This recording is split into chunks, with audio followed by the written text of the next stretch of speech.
Bilingual study में आपका most welcome है। जी हाँ दोस्तों, क्लास 12th के म्यूजिक का सब्जेक्टिव वीडियो लेकर एक बार मैं फिर उपस्थित हूँ। इससे पहले अगर आपने वीडियो नहीं देखा है, इससे पहले का वीडियो, तो डिस्क्रिप्शन में लिंक है, वहाँ जा कर के देख सकते हैं। अगर आपको इसका PDF प्राप्त करना है तो फ़ोनपे पे 49 रुपये का फ़ोनपे करके आप इसका PDF प्राप्त कर सकते हैं।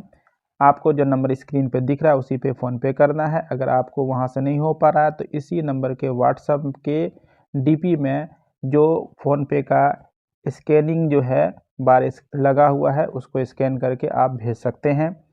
तो चलिए, अगर आपने पहले वीडियो नहीं देखा तो आप लोगों को पहले का वीडियो देखना चाहिए ताकि आपको क्लियर हो जाए एक तरफ से। तो हम लोगों ने स्वर के बारे में डिटेल से पढ़ लिया है कि अनुवादी स्वर, विवादी स्वर, वर्जित स्वर, सब के बारे में हम लोगों ने पढ़ लिया है। आज हम लोग जो चर्चा करने जा रहे हैं, सबसे पहला क्वेश्चन हम लोगों का जो है वो पहले है सरगम के बारे में। किसके बारे में? सरगम के बारे में, कि सरगम क्या होता है। तो सरगम में क्या है कि संगीत में सारे गम को ही संक्षेप में यानी शॉर्ट में सरगम कहा जाता है। आप देखिएगा तो सरगम में भी 4 अक्षर है और सारे गम में भी 4 अक्षर है, तो जो संगीत संबंधी व्यापक अर्थ का बोध कराता है। तो सीधा सीधा क्वेश्चन पूछा जाता है कि सरगम किसे कहते हैं, या सारे गम को क्या कहा जाता है, तो सरगम कहा जाता है। तो अगला क्वेश्चन देखते हैं क्या कह रहा है। अब हम लोग पढ़ेंगे सप्तक के बारे में। सप्तक होता क्या है? तो संगीत में सातों शुद्ध स्वर जो सारे गम प ध्वनि के समूह को ही सप्तक कहा जाता है। सप्तक, सप्ताह आप लोग जानते होंगे, तो यानी 7 दिनों का सप्ताह होता है। उसी तरह सप्तक जो है ये 7 स्वरों का होता है, जिसमें स्वरों का अपना क्रम होता है, यानी वो एक सिस्टमेटिक क्रम होता है। जैसे सा के बाद रे आता, रे के बाद ग के बाद म के बाद प, ध, नि, यानी एक सिस्टम आता, सिस्टमेटिक क्रम होता है। तो इसको हम लोग क्या कहते हैं? सप्तक कहते हैं। सप्तक के 3 प्रकार, ऑब्जेक्टिव में भी सीधा सीधा पूछा जाता है कि सप्तक के कितने प्रकार हैं। तो सप्तक के 3 प्रकार हैं, आपको याद ही होगा, मंद्र सप्तक, मध्यम सप्तक, तार सप्तक। तो चलिए एक एक के बारे में डिटेल से पढ़ लेते हैं कि मंद्र सप्तक किसे कहा जाता है। तो सबसे पहले आपका क्या है? मंद्र सप्तक है। तो मंद्र सप्तक किसे कहते हैं? तो साधारण आवाज़ से आधी या नीची आवाज़ से गाए गए सप्तक को मंद्र सप्तक कहा जाता है। यानी साधारण आवाज़ से जो चीज़ भी हम लोग गाते हैं या नीची आवाज़ से जो चीज़ भी हम लोग गाते हैं वो चीज़ क्या कहलाता है? मंद्र सप्तक कहलाता है। वैसे सप्तक जिसे धीमी गति से गाई जाए, यानी स्लोली जिसको गाया जाए, उसको हम लोग क्या कहेंगे? मंद्र। मंद्र का मतलब ही होता है स्लो, धीरे। ठीक है, मंद्र का मतलब स्लो, धीरे। दूसरा होता है आपका मध्यम सप्तक। मध्यम का मतलब ही समझ रहे हैं, मिडिल, बीच का। तो वो आवाज़ जो न अधिक नीची और न अधिक क्या हो, ऊंची हो होती है, अर्थात जो मंद्र सप्तक के दोगुनी और तार सप्तक से आधी गति से गाई जाती हो, मध्यम सप्तक कहलाता है। यानी वैसा सप्तक जो है आपका, जो पहला मंद्र सप्तक है उसका दोगुना हो और ताप सप्तक का क्या हो, आधा गति से गाया जाता हो, तो मध्यम सप्तक कहलाता है। मध्यम का मतलब क्या? बीच का। तो मध्यम सप्तक मतलब बीच का सप्तक। तीसरा है तार सप्तक। तार या तीव्र जो होता है संगीत में, उसका मतलब होता है तेजी गति या तीव्र गति से। मध्यम सप्तक से दोगुनी आवाज से गाए गए सप्तक को तार सप्तक कहा जाता है। देखिए, मंद्र रे की आंदोलन जो है वो 135 है, जबकि इसी में मध्यम रे की आंदोलन क्या हो जाएगी? 135 गुना 270। इसको यहाँ पर आप समझ सकते हैं कि मंद्र रे का जो है आंदोलन 135 होता है, जबकि मध्यम रे का आंदोलन 270 होता है, 135 का गुना 2। अब मध्यम का 2 गुना तार होता है, तो रे का आंदोलन, जो तार का रे जो है, तार सप्तक का रे का आंदोलन जो होता है वो 540 होता है। 135 का 2 गुना 270, 270 का 2 गुना 540।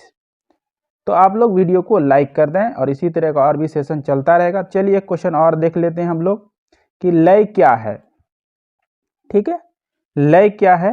तो लय किसे कहते हैं? लय को परिभाषित करें, लय से आप क्या समझते हैं? बात एक ही होता है, दो क्रियाओं के मध्य रहने वाली विश्रांति या अवकाश, यानी उसके अंदर में जो गैप होता है, अथवा पहली क्रिया का विस्तार लय कहलाता है। पहली क्रिया का विस्तार जो होता है जहाँ तक दूसरी क्रियाओं के बीच तक, उसी को हम लोग लय कहते हैं। अर्थात संगीत में गायन, वादन तथा नृत्य की गति को एक समान कायम रखने के लिए या एक समान बनाए रखने को लय कहा जाता है। यानी वो संगीत में गायन हो, गाने की क्रिया हो, वादन हो यानी बजाने की क्रिया हो, या नृत्य यानी डांस की क्रिया हो, तो गति को एक समान कायम रखने की क्रिया को क्या कहा जाता है? लय कहा जाता है। लय भी 3 प्रकार का होता है। पहला होता है विलंबित लय, दूसरा होता है मध्य लय या मध्यम लय, तीसरा होता है द्रुत लय।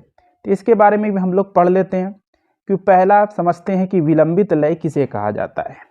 तो विलंबित लय यानी धीमी गति के लय को विलंबित लय कहा जाता है। इस लय के प्रमुख ताल झूमर, तिलवाड़ा, एक ताल आदि हैं। यानी धीमी गति, विलंब करना का है ना, कहीं आने में विलंब हो गया यानी देर हो गया, लेट हो गया। उसी तरह विलंबित लय में क्या होता है कि धीमी गति से यानी देर से जो लय लिया जाता है, लय को विलंबित लय कहा जाता है। धीमी गति के लय को विलंबित लय कहा जाता है। इस लय के प्रमुख ताल क्या क्या है? याद रखिए कि झूमर, तिलवाड़ा, एक ताल आदि जो है वो विलंबित लय में गाए जाते हैं। मध्य लय या मध्यम लय क्या है?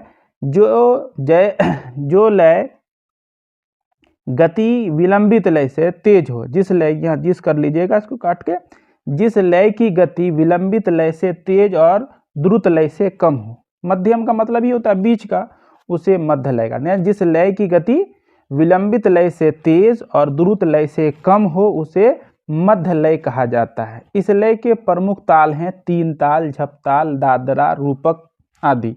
आप पूछा जा सकता है कि 3 ताल किस लय में गाया जाता है, तो आपका आंसर क्या हो जाएगा कि मध्य लय। झपताल किस लय में गाया जाता तो मध्य लय में। दादरा ताल किस लय में गाया जाता तो मध्य लय में। रूपक ताल किस लय में गाया जाता तो मध्य में। यहाँ से आपका ऑब्जेक्टिव भी बन जाएगा। अगर आपको सब्जेक्टिव सही से याद है तो फिर ऑब्जेक्टिव बनाना आपके लिए आसान हो जाता है। तीसरा देख लेते हैं द्रुत लय। द्रुत का मतलब मैंने कहा तीव्र, द्रुत ये सब का तार, इसका मतलब होता है तेज। मध्य लय से दोगुनी गति से के चाल वाले लय को, दुगुनी गति के चाल वाले लय को द्रुत लय कहा जाए। यानी ये जो मध्य लय है उससे भी दोगुना, जिस तरह हम लोग उसमें देखे थे सप्तक में, उसी प्रकार यहाँ भी है। दोगुनी गति के चाल वाले लय को द्रुत लय कहते हैं। इस लय में भी मध्य लय के ताल ही प्रयुक्त होते हैं। यानी 3 ताल, झपताल, दादरा, रूपक ताल ये मध्य लय में भी गाया जाता है, जबकि इसको द्रुत लय में भी गाया जाता है, यानी सेम ताल होता है। लेकिन विलंबित लय का ताल जो अलग होता है, तो ये विलंबित लय के ताल को याद रखना ज़्यादा से जरूरी है कि अगर विलंबित को याद रख लेते हैं तो बाकी पता चलेगा कि जो विलंबित नहीं है तो इसका मतलब वो मध्य लय और द्रुत लय दोनों में गाया जाएगा। तो ये रहा आप आज का वीडियो। अगर आपको वीडियो पसंद आई हो तो लाइक, कमेंट एंड शेयर करना ना भूलें। चैनल में नए हैं तो चैनल को सब्सक्राइब कर लें। पीडीएफ चाहिए तो 49 रुपये का आप फ़ोनपे कर दीजिए, आपको पीडीएफ मिल जाएगा व्हाट्सएप में।